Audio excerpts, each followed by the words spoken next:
We're in what seems like a run-of-the-mill parking garage, but in a few hours it's going to be transformed to Atari's Driv3r event. We're here in the waiting area now, as you can see, but I'm going to slip by security to check out the event.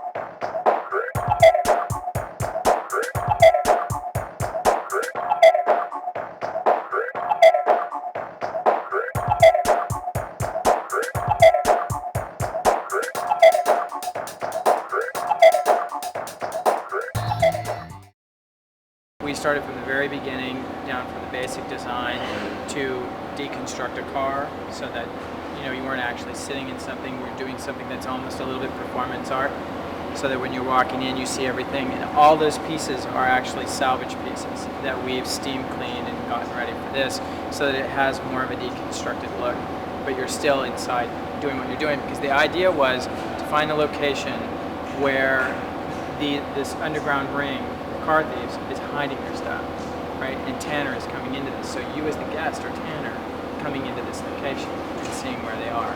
So that's why we have a big rig, cars, and of course the DJ playing from the top of the big rig cab. We had originally, in designing the kiosk and designing what we call the game pod, we had talked about a lot of different possibilities. And what we thought would be the coolest and most interesting is if you had the experience of being inside the cars as you were going through the Tanner experience, basically, and everybody else in the game. And so, but of course, with limited space and limited time and all that stuff, we wanted to come up with something that was really streamlined and simple. And so, when we came into this design, we realized that this was probably the simplest way to accomplish it, and also for the technology, for the Xboxes and PS2s, it keeps them free-flowing, so everything's cool, and the technology is easy and accessible to the player. They called, Atari called and said, we want to blow up the size of this event, and so we'd like a lot more game pods. And I said, well, in that case, we actually had to change the design. So I sat up one night and I said, okay, what's the coolest way that we can do this? And I thought, you know what?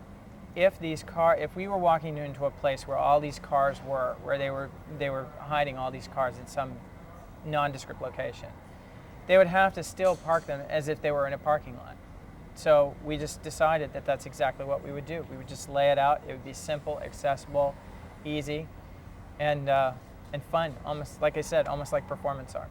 Well, we've been talking about how we can move these back to our office in Los Angeles because they're tremendous. The design is tremendous, and they really capture the whole driver feel and tone. They are phenomenal, and we'll figure out a way how to use them. Maybe we raffle them off. Maybe we do something on Gamespy. We'll figure out a way to raffle them off. But they are a great design, and will really help with setting a fun tone for our night tonight.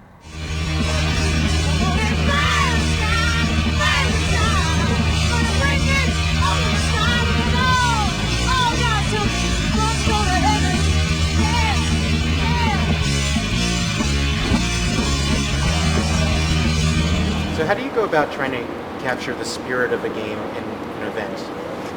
Want me to take that? One of the things, if you know anything about Driver, the Driver's all about pushing boundaries and pushing the envelope.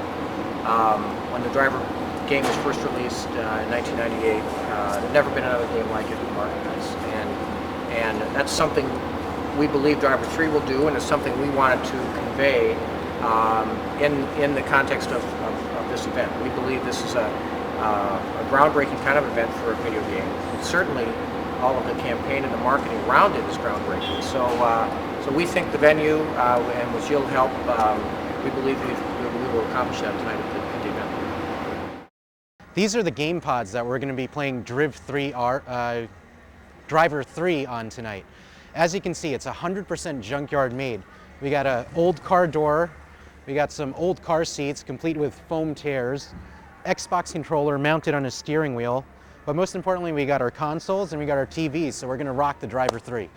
Of course, this wouldn't be Driver without really cool cars, and they brought in two really slick cars here. We got this red thing and this white thing with the red stripey thing. This is where I'm gonna be spinning my mad tracks here. I'm gonna keep grooving my tunes until I see Michelle Rodriguez and be like, hey baby, how you doing? You like my groove?